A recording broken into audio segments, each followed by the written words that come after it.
বানাচ্ছি homemade pizza. আমার জীবনের প্রথম পিৎজা অভিজ্ঞতা। আমি প্রথমে ডোটাকে বানিয়ে নিয়েছি। ডোটা বানাতে আমি নিয়েছি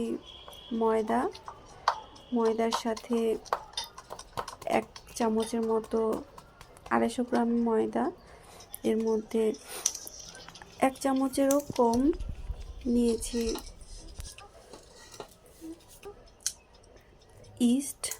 ইস্টটা ডিপ ফ্রিজে রাখা ছিল, সাথে নিয়েছি কিছুটা চিনি আর লবণ। এটা মাখিয়ে আমি রেখে দিয়েছিলাম 1 ঘন্টার মতো। ডোটা ফুলে উঠেছে।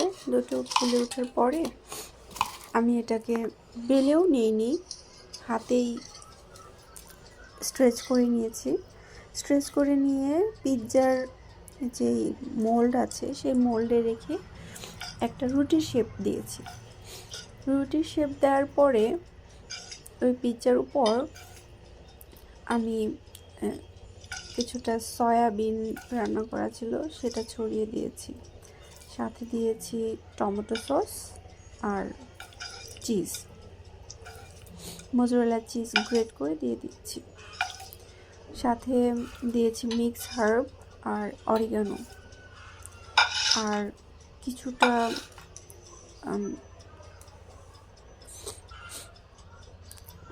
চিলি ফ্লেক্স গুঁড়ো করে রাখা ছিল সেটা দিয়ে দিয়েছি।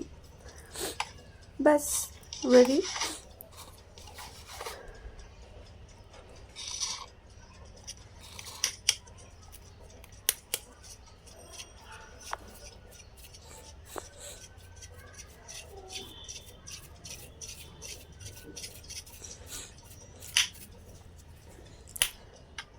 আমেরিকান স্টাইলের পিৎজাগুলোতে অনেক বেশি টপিং থাকে, এটা আপনার ইচ্ছা। আপনি চাইলে শুধু চিজ, মোজারেলা চিজ, পার্মেসান চিজ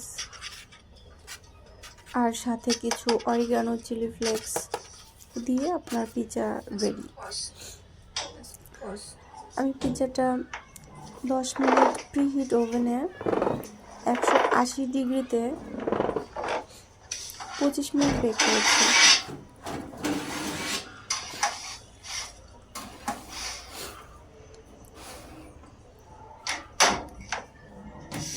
এক এক ওভেনে এক এক রকম তাপমাত্রা, যার যেরকম হয়। আমার 25 মিনিট লাগেও নি, আমি এর আগেই নামিয়ে ফেলেছিলাম যখন ব্রাউন কালারটা চলে এসেছে।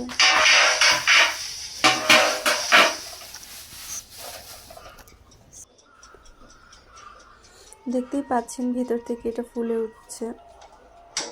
এটা যখন ব্রাউনিশ কালার চলে আসলো বুঝে গেলাম এটা রেডি। এটা আস্তে ধরে ধরে, যেহেতু গরম, নামিয়ে নিয়েছি।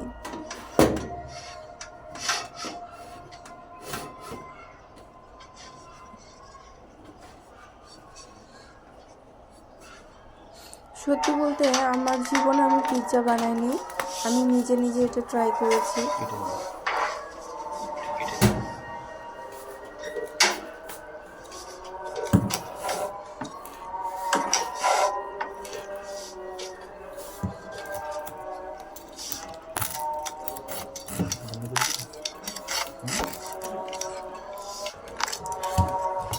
জীবনে হয়তো অনেকবার পিৎজা বানানো হবে, কিন্তু এই প্রথম বানানো পিৎজা অভিজ্ঞতা আমি আর ভুলব না কোনো দিন, তাই শেয়ার করলাম।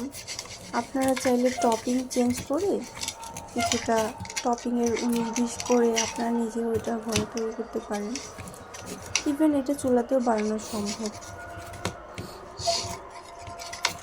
সো এই আমার জীবনের প্রথম বানানো পিৎজা আপনাদের সাথে শেয়ার করলাম। কেমন লাগলো কমেন্ট করে জানাবেন।